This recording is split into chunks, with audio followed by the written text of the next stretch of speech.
Hello, Rowan Mithril here once again, getting back to the Pikmin 1 No Deaths run. It's day 5 and we're headed back to the Forest of Hope. Today we're going to try and clear this place out by getting the last 3 parts. It does entail taking out both the bosses of this region, but I'm only really worried about one of them. If all goes well, this is the last time we need to come here. So we're going to start by getting out 50 blues and 50 reds.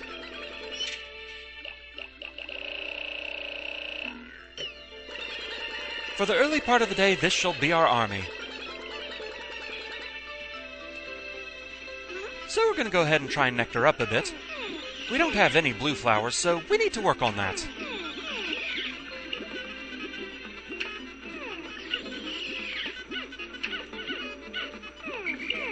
I think that's probably got everyone taken care of. Alright. So the first part of this is not strictly necessary, but we may as well. Swarm!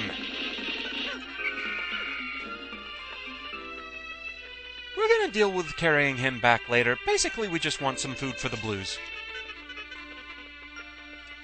And there's another one over here we may as well take out. And since this is the main area where a crushing glitch can happen, we'll go ahead and deal with it. They're just so offended by the tiny little stalks of pellet posies that haven't grown in yet. Okay, everybody's still accounted for. Good. Like I said, we're going to carry them back a bit later. For now, we're more concerned with something else. Let's go ahead and separate everyone out. And we're going to take the blues with us, including one that was lagging behind a bit.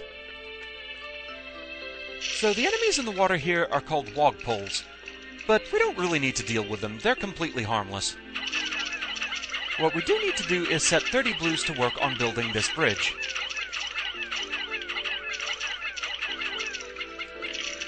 Yeah, speedrunners, they'll just try and drag reds or yellows across the water by whistling them through, an iffy proposition at best, and one I don't feel too comfortable with. The other 20 are going to wait here while we fight some sheer grubs.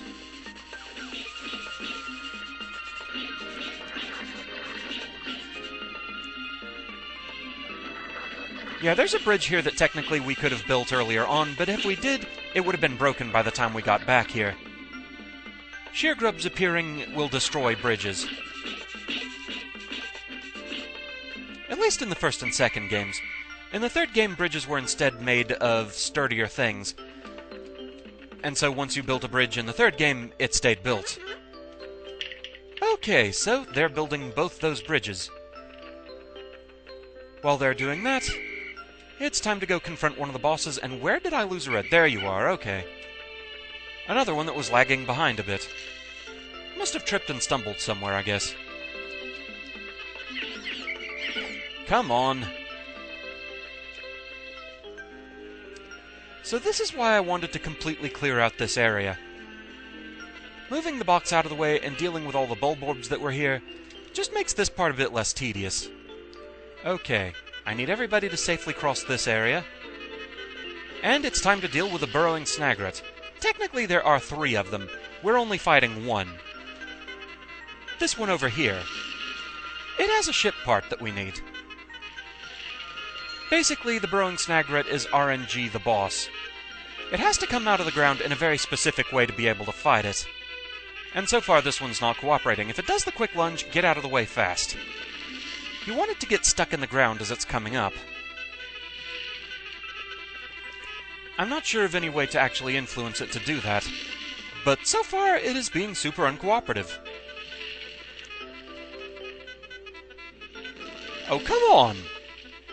Yeah, this is why we are only fighting 1 of these. Fighting all 3, that's just not happening. There we go, that's what we want to see. Do as much damage as you can. When it starts coughing like that, whistle everyone off, otherwise they'll get thrown all over the place. This close to the water, that's a bad thing. I could have gone for a second attack, but I didn't really see what it was doing, and I was too busy getting my Pikmin away from it just in case. Quick lunge. One of the bridges got finished over there. I heard the little fanfare. Probably the shorter one. There we go. That's what we want.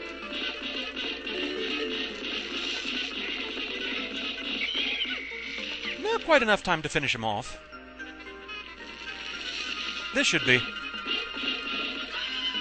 There we go. The Burrowing Snagret is down. And that's why we needed to take him out. It's the Geiger counter. Every spaceship needs one of these, but I don't actually know what it's for. Every once in a while it goes wild and lets out a lot of noise, but I never pay much attention to it, so it doesn't do me much good. I really should read that manual one of these days. Considering a Geiger counter measures radiation and it makes those clicks to alert you, yeah, you kind of might want to know about that, Olimar. Just saying. Alright. So now we need to get the Reds back down here. We're going to do a bit of a trade-off. So the Reds are going to come over here, and they're going to wait for us. But for now, we're going to gather up the Blues. I want them carrying back the spoils from the Burrowing Snagret. There's a very specific reason for that we'll get to in a moment. So, you guys go up there, go ahead and busy yourself picking out grass, why not?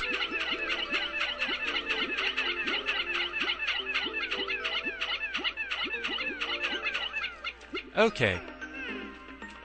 The Blues are going to be safe if we leave them up there. So for now, let's gather up the Reds, and we're going to take them along these bridges. Come back here.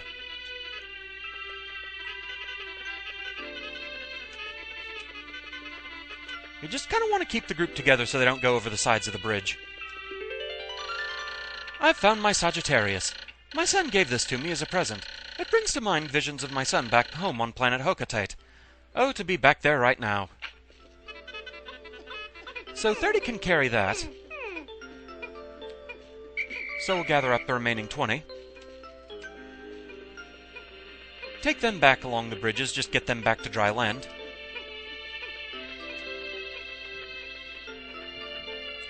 And we'll park them right here for the moment. Now we need to go reunite with the Blues. Yeah, thankfully the second part of this day isn't quite so detailed. It's a lot easier. We're getting the worst part of this day out of the way first.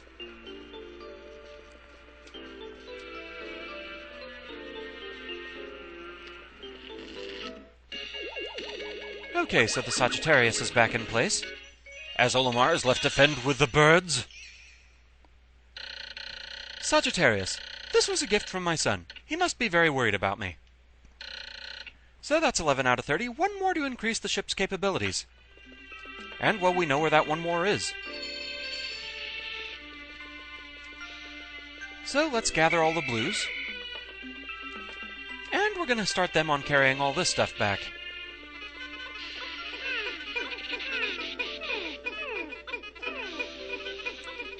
The reason I wanted the Blues carrying all this back is that they will take a more direct path back to the landing site.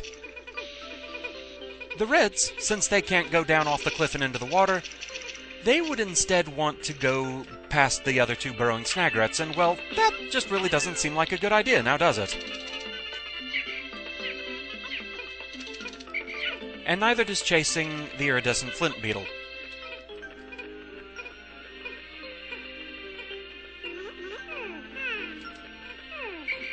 Alright. See, now, honestly, we may as well bolster the Reds a little bit, too, so we'll have them carry back the sheer grubs here. So the Geiger counter is back in place.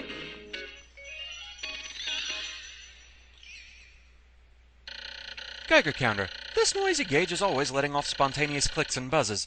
It can be kind of annoying. So that's 12 out of 30. We've increased the Dolphin's capabilities.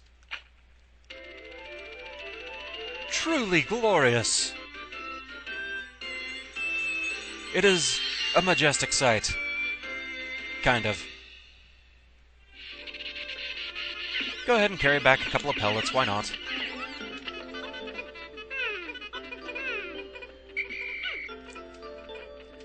Yes, it's not efficient, but I don't care. I want to see numbers. So we're going to go ahead and gather everyone up as soon as everything's been pulled in. Okay, that's our army of 100. We're going to narrow things down to 35 reds,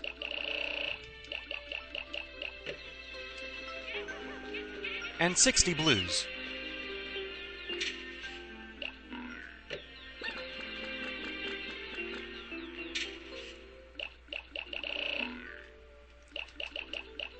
So we're only going to have 95 in the field at the moment. Alright. So, let's separate everyone out. The blues are coming down this path with me. There's a little bit of water here with a bramble gate in it. We couldn't take this down earlier because of the water.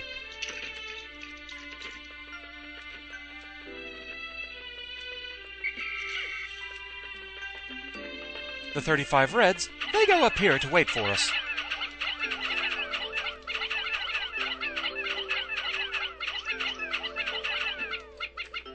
Meanwhile, there is a black bramble gate up there. We don't really want to have to take that down by hand. That's going to take too long. So, we're going to go get 5 yellows.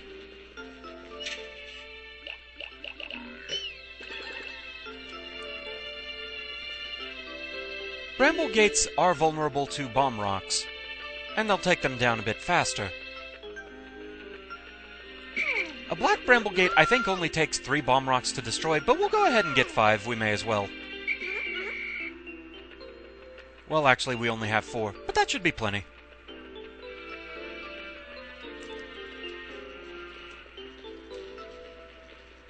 In fact, I'm going to go ahead and just leave you here for the moment. Alright. So these 4 are coming with me. Now, something to be aware of. Remember the rules of bomb rocks. If we toss these guys up there and then whistle them back, they're instantly gonna drop their bomb rocks. So once we reunite with the yellows up there, we need to touch them and get them back into our party that way. Doing that, they will keep hold of their bomb rocks.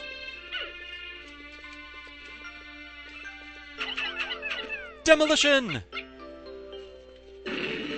So you guys stay here, and we're going to take our red army in there to face off against the Armored Cannonbeetle. This boss is fairly easy. Wait for it to turn toward you and start breathing in to launch a rock. Toss a Pikmin to clog it. Then run around behind it and start tossing reds. Make sure that you only have reds. Notice that the body is red hot. That heat means only reds can deal with this since they're resistant to heat. At this point, get ready to repeat the process.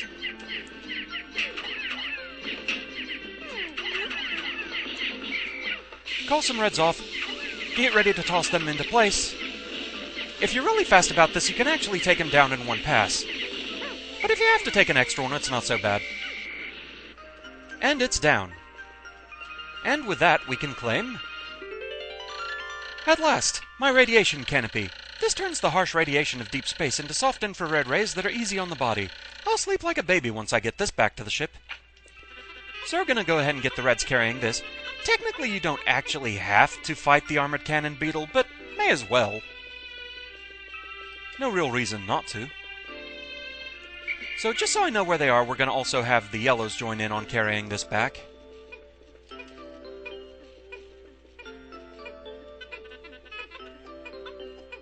Okay. 39 carrying that, that's the 35 reds and the 4 yellows that came up with the bomb rocks. So now we'll have the blues carry back the food sources.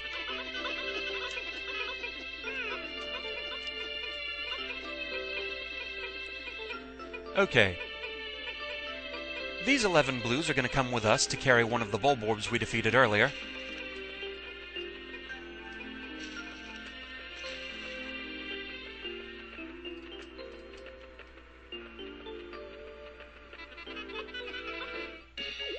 And the radiation canopy is back in place.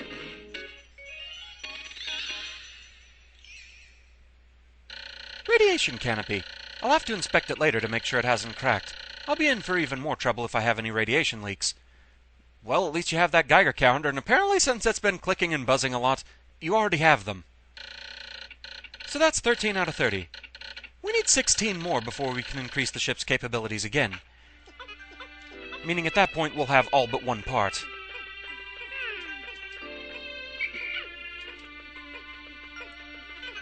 I'd really like you to join in on that. There we go. Alright. And I went the wrong way. So we are running low on time. But we should have enough time to go ahead and get the blues back so that they can carry back the other Bulborb. It's close by.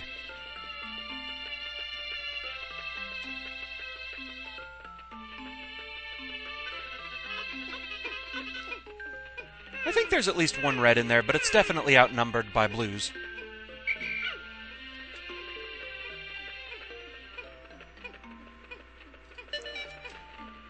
Yep, time's already running low, so we're just going to make sure that we've got all 100 in here as soon as that gets carried back.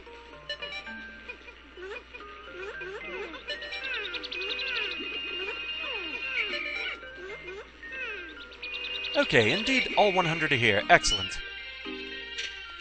So, put all the blues away.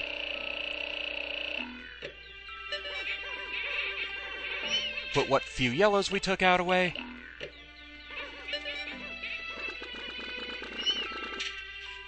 Put the reds away. And everybody's safe at home. Forest of Hope clear. That went pretty smoothly overall. Yeah, in practice runs I was stubbornly trying to take out all 3 of the Burrowing Snagrets. There's no way I would have had time to do that and get the rest of the parts here. And honestly, I'd just rather not deal with the birds that much.